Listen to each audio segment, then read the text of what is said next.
I am in the production business. I understand what is worth doing for ratings. I understand what is worth doing when the industry is canceling one black guy. I know what happens when they are going to elevate another. And I know what happens when they don't care about either one.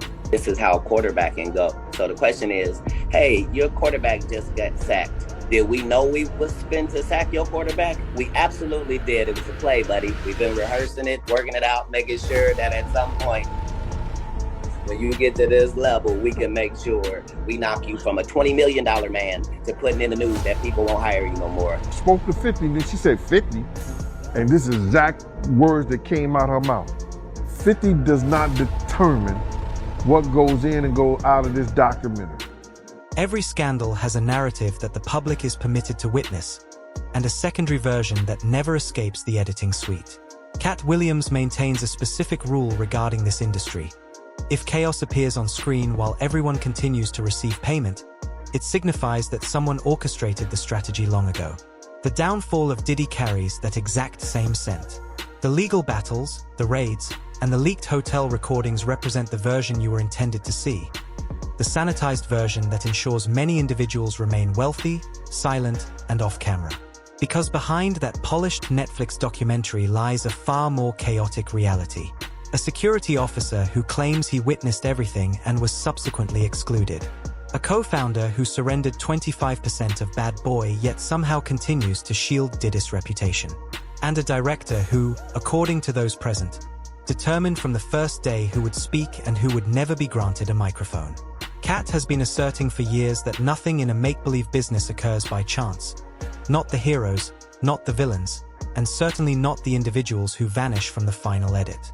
So tonight, we are not simply recounting Sean Combs, The Reckoning. We are posing a different inquiry. If this narrative was directed from the beginning, what did they have to delete? And who did they have to suppress to ensure Diddy appeared to be the only monster in the room? Everything that happens in a business, that's based off of pretend, that seems like a setup, is. Yes. What I'm saying is, if Jussie Smollett and Lee Daniels for a living make stories that are not real, and they make them so good that people believe them and buy them, and that's what business they're in, why would you think it would be weird if they flipped out and said a story that turned out to not be true? Why? Why would we think that? If they are capable of doing that for a living. That's what they do for a living. They do that 300 episodes. Is take something fictitious and make it seem real. Katt explains it in the most direct manner imaginable. In a sector founded on make-believe, anything appearing to be a trap typically is. He is not discussing hypothesis. He is referring to writers, producers, and managers who dedicate their entire professional lives to transforming fiction into something indistinguishable from reality, then utilizing that same strategy on individuals' livelihoods. To him, scandals, psychological collapses, and even public feuds are not spontaneous outbursts. They are plot lines that were drafted in a boardroom before you ever witnessed them. Once you hear him state that, the way Gene Deal characterizes the Diddy documentary begins to feel less like a misunderstanding and more like a screenplay someone else previously authored. The security detail who escorted Diddy into every setting, the lifelong friend, the commercial associate with a 25% stake in Bad Boy, and Gene's account. Those three were intended to arrive as a unit and compel the narrative to delve deeper than the sanitized, Netflix-compliant exterior. However, observe what occurs when the individuals who dominate the industry intervene to determine which witnesses actually survive into the definitive edit. Pulled me up, and they got him on the phone. Me and him was just talking. We was talking about old time. Sit down with Black Hands. Sit down with with Puff Kids, the whole Puff situation, and this documentary that he's going to be doing. You know what I'm saying? So I told him that I was going to, have Kirk and Tim. Kirk will be the one who talk about the business part of it. Tim will be the one who talk about the growing up phase with Diddy and everything, and over there working in the record industry with him and stuff like that. They was like family. And I was gonna talk about you know, the street stuff, what was going on with Bad Boy, you know, with the security, with Wolf, with the City College, with, you know, the time that I knew about when I was with him up until about early 2004 or something like that. But basically the streets and then the traveling with him and the atmosphere and everything. And then go back into the Notorious Big stuff with the Tupac and the whole 9 yards, all the stuff that I knew, you know what I'm saying? So we was talking and he sounded like, yo, listen here, they gonna spare no expense with this whole document. The manner in which Gene narrates it, this entire situation began the identical way every major account in this sector commences, with a telephone conversation from producers. They articulated clearly that no individual understood Diddy's internal operations better than the person who escorted him into every nightclub, every recording studio, and every hotel corridor. That is the reason they desired Gene's involvement, not as a minor participant, but as a primary pillar of the whole documentary. I said, I spoke to Tim and I spoke to Kirk Burroughs. And I was like, yo, because I had Tim's number. Tim didn't know how to get into touch with Kirk. Kirk didn't know how to get into touch with Tim. But Kirk was trying to tell me, you know, give him the number with the Tim. I said, nah, I ain't doing that. You know, so I gave one of the producers the number in the whole 9 yards to get in touch with Tim because I want to see him get money because I know Tim got a hell of a story with Puff. So then I talked to Tim and I told him, yo, listen here, man, we should go in as a package deal. You know, all three of us, we could tell a hell of a story about this whole documentary. You know what I'm saying? From front to start. You know, then whatever stuff that they get and everything like that. So yo, let's go in there and ask them for 50 a piece. You know what I'm saying? So Tim was like with it, yo, Gene, whatever, you know, go ahead like that. Kirk was like, yeah, okay, cool, Gene. You know, it was like a general census that we was gonna do this in a whole package deal. You know what I'm saying? And then I started speaking to the producers and everything like that, because 50 had told me himself that they was gonna spare no cost in doing this because he wanted to tell the story and he wanted to tell the story like it was supposed. Gene asserts that it was not intended to be only him from the start. The strategy was a collective arrangement. Gene for the street-level activity and security, Tim for the upbringing and formative years, and Kirk Burroughs for the commercial and bad boy documentation. Three individuals who understood Diddy from every perspective, entering together with a genuine share of the venture in exchange for staking their reputations, identities, and evidence. According to Gene, 50 Cent was agreeable to that.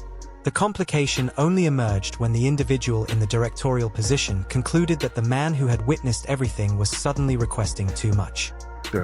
I gotta get her name, man, because it don't even make sound. I want to put her on blast because she was telling me, you know, she was saying to me that what I was asking for was crazy and they wasn't spending money like that. I'm talking about you got footage, you got clothing, you got, I was doing footage, I had pictures, all the stuff that I had, you know, you could figure out a way to pay a brother and stuff like that. And then I was telling her about some prices that I've already received and I had the invoices to show it. And then she was calling me like I was lying. I'm like, yo, who do you think you're talking to? You know what I'm saying? And she was talking about, you know, there's no way nobody paid. Nobody what? I say, first of all you people come with these documentaries and stuff, the first thing you tell me, y'all tell these people out here that y'all don't pay, and y'all pay. You give, if you can make a picture look like $10,000, $15,000, you know what I'm saying? You can sit here and tell me that you're gonna pay me for my time sitting right down here with y'all. You understand? So then, you know, one thing led to another, and I was like, yo, all right, well then, you know, F you, you know, I spoke to 50, and then she said 50, and this is exact words that came out her mouth. 50 does not determine what goes in and goes out of this documentary. And he definitely don't pay, he determine what somebody get paid. It's not his documentary like that. I was like, oh, so if it's not his documentary and I spoke to him like that, I don't need to be doing nothing with you because I'm doing this on the strength of him. But you gonna pay me if I do it. So it went back and forth, you know what I'm saying, for a little bit, and then they had Kirk Burrows giving me calls and everything like that. What are you calling me for? You know what I'm saying? I'm not, get out of here. I know what kind of dude you is anyway. Me and you cool and everything, Kirk, but don't call me about no business with this stuff like that. And then what I found out is that he was making a deal, cutting a deal for himself as well as Tim. You understand? And I was trying to get a deal for all three of us. You understand? So that's how them industry cats go. You know, that's what... This is the point where the narrative shifts. Gene claims the moment actual capital and genuine authority were discussed, it wasn't 50 Cent denying him. It was the director. According to Gene, she is the individual who characterized his rates as irrational, disregarded the payment records he had already received from other documentaries, and informed him bluntly that 50 Cent does not determine who receives compensation or what content is included. To put it differently, the individual whose identity is displayed across the promotional material is merely for marketing. The actual control over the story resided in that directorial position. Behind the curtain, Gene asserts you could sense the transition.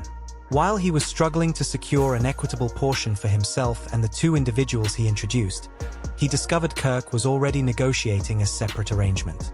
Tim and Kirk were being recruited, legal agreements were being drafted, and abruptly the person possessing the recordings, the images, and the most sinister accounts was the one being handled as a complication. This aligns with a trend observed throughout Hollywood. The individual holding the most hazardous information is branded as uncooperative. Meanwhile, the more lenient narrators, those who will maintain a tidy, sentimental, and legally protected story, are guided directly to the front of the lens. First and foremost, you got your man Russell Simmons out here dealing with these young girls. You understand? Kim Porter was one of them. She was then passed from Russell Simmons to Andre Harrell. Do you understand what I'm saying? I'm just gonna give it to you. You understand? Because these we out here playing, talking all this, acting like they know what they talking about. She was working for Russell first, then she was passed over to Andre Harrell. You understand? So now Andre Harrell has her in the office and stuff like that. And it was said that it was a girl also in Uptown, and I don't know if it was Kim. I don't know if it was Kim or one of her friends walked in on Andre Harrell getting a fellatio and was given a red Mercedes-Benz 300C for keeping her mouth closed behind it. You understand? Because when Kirk Burrows was talking about Puff did that or whatever like that, you understand? It actually happened to Andre Harrell up in Uptown Records. Kim Porter's at the desk because Andre Harrell is doing Russell Simmons a favor by giving her a job over there. Because now Russell Simmons is trying to get her friend Kamoya, because all of them was actors. I mean, all of them was models. Kim, Kamoya, and they was young girls. So now her and Al get together and everything like that. Check this out. Kim didn't get with Puff until Puff got his deal.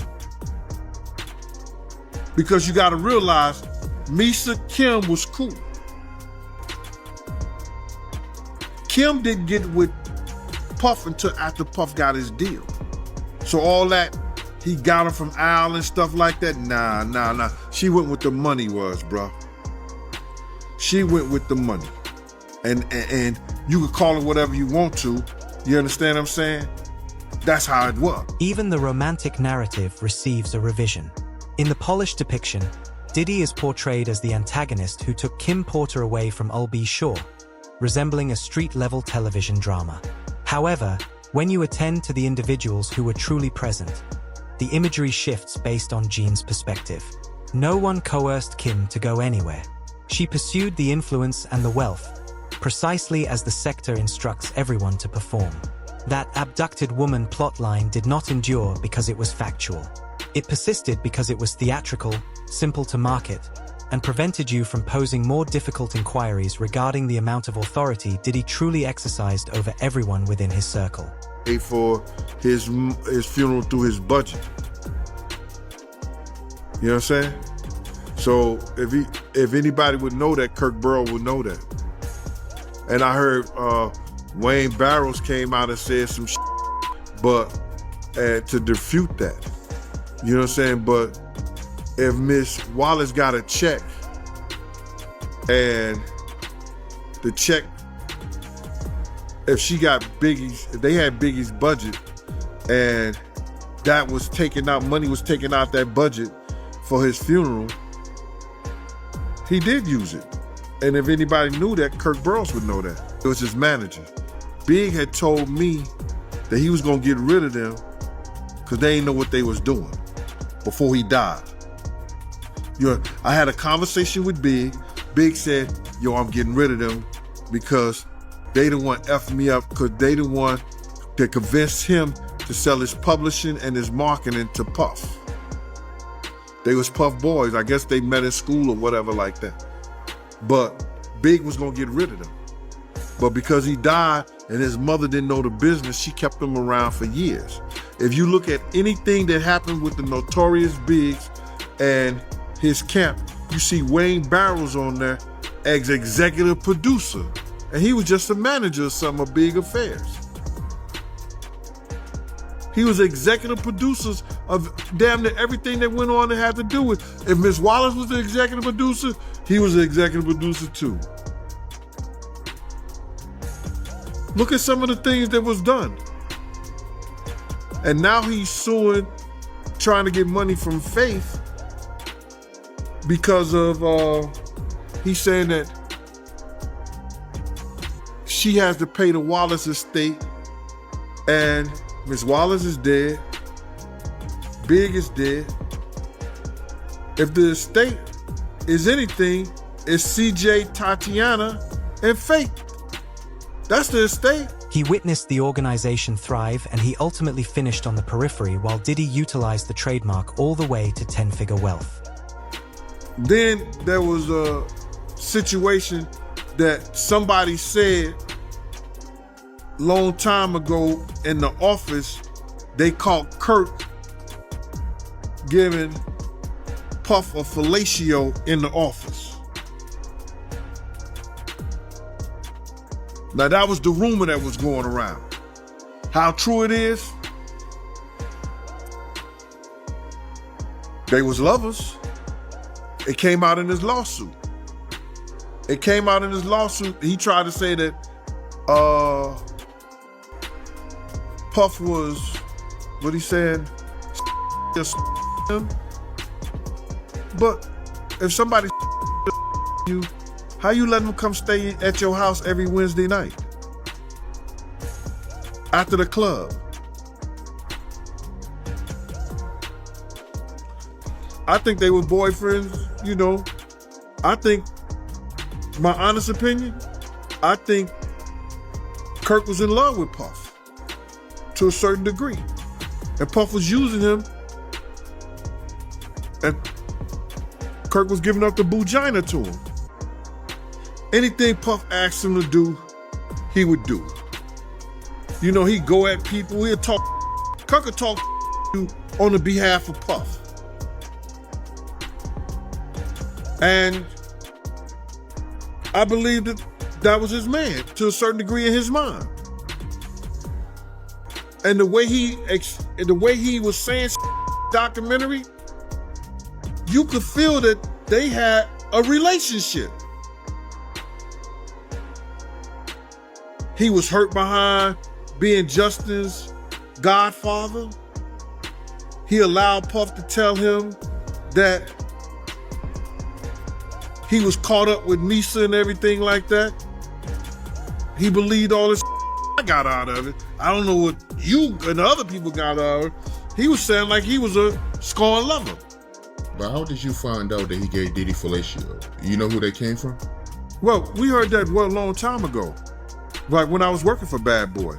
I heard that rumor a long time ago. I was working for Bad Boy that Kurt was caught up giving him a fellatio in the office. And they got rid of one of the interns for walking in on him or something like that. You understand? But then Kurt come out in this documentary, in this lawsuit, and say he was giving Puff was making him, giving him fellatios and the bugina. That's in his lawsuit. But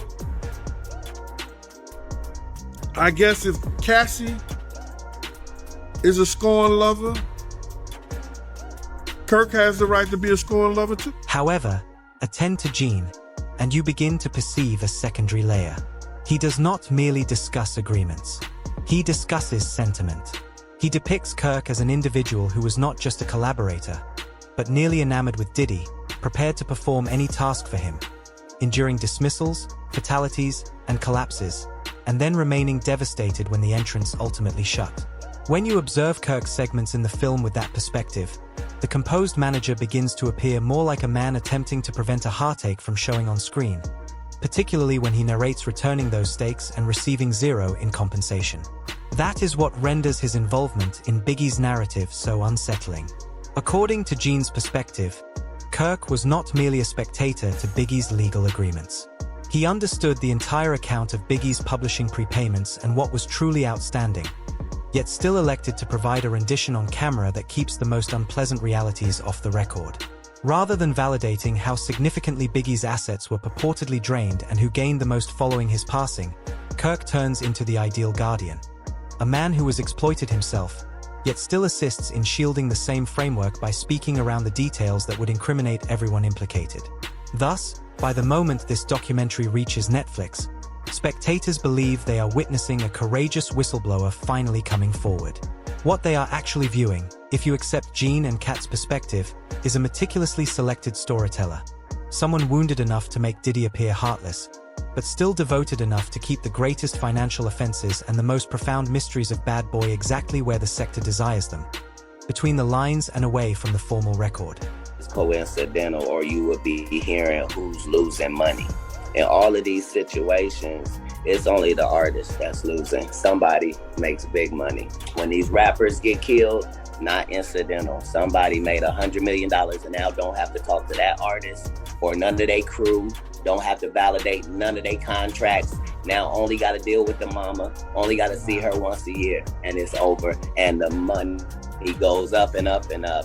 So they killed this $20 million guy, but they reaped $60 million in benefits. By this point, the cycle is difficult to ignore. Katt describes a sector where zero is accidental, where celebrities are developed like $20 million assets and dismantled the instant they cease to function for the screenplay. Gene guides you through how the single individual who witnessed everything was handled as a drawback as soon as he requested compensation, as if his accounts were significant. And Kirk remains there in the center, co-founder, purported former partner, casualty, and guardian, revealing just sufficient reality to make Diddy appear malicious, but insufficient to ignite the entire apparatus. If you enjoy this footage, press that follow button so that you never overlook any fresh content. And until then, family, stay authentic.